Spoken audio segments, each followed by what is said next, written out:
Mark Rogers TV wrapping up our 6-part series plus one comparing the conferences. We've looked at each BCS league against other BCS conferences, non-conference regular season games, and also in particular bowl play. We've sized them up. Check out those video posts, all the 6 BCS conferences. Now we add one to crunch the numbers. So each conference against the other conferences, plus the top 25. Think Notre Dame, Northern Illinois, Boise State, teams like that. The SEC went 14-9. Okay, next up would be the Big 12 at 9-7. Then the Big East went 10-10. The Pac-12 went 8-9. And then the Big 10 went 9-14 with the ACC at 9-17. Okay, those are the records, but who played the toughest teams? The SEC, surprisingly, only played 2 games, non-conference, all season, including bowl play, against teams ranked in the top 10.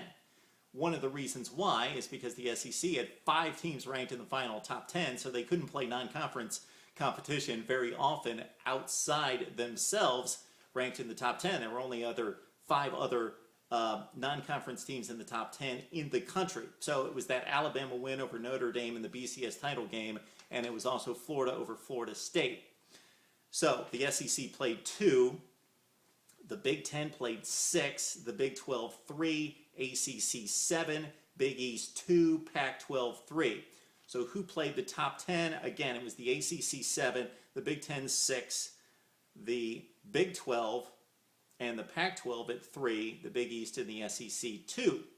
Let's give some credit to the SEC because they did play the top 25. So once they got away from themselves, they were able to play the rest of the top 25. The SEC played the most games against top 25 competition, 14. The Big 10 and the ACC played 12. The Pac-12 played 8 times against top 25 competition non-conference. The Big East 3, the Big 12 only 4 times, surprisingly, the Big 12 with only 4 games. So that explains the good record from the Big 12.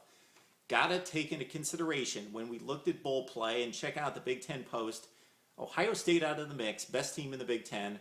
Penn State would have been tied with Michigan as a 3rd seed. So you're taking 2 of the top 3 seeds away from the Big 10.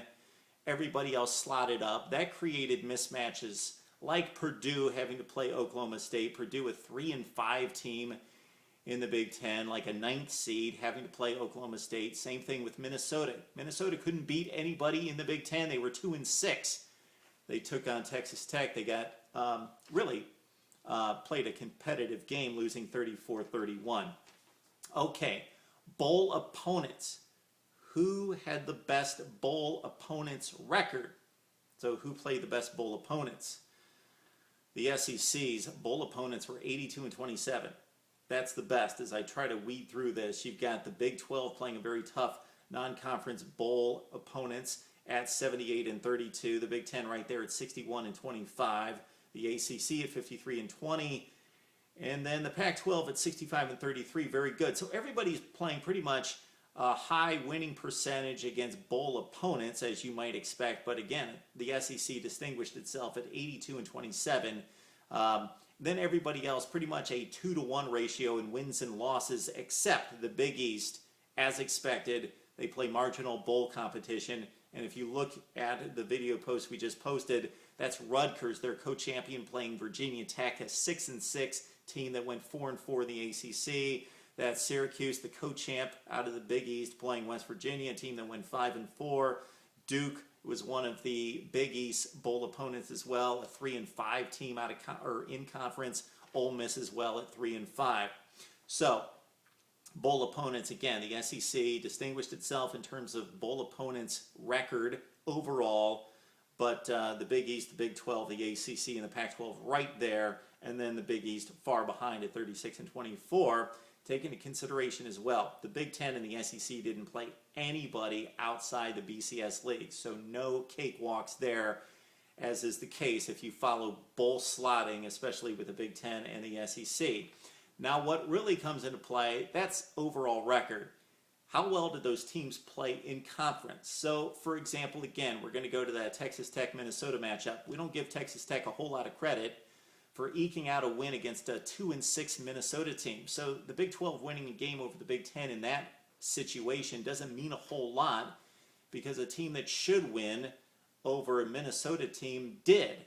Because again, Minnesota couldn't beat anybody decent in the Big Ten. So how are they going to beat a team 3 or 4 spots up in the Big 12? So take this under consideration.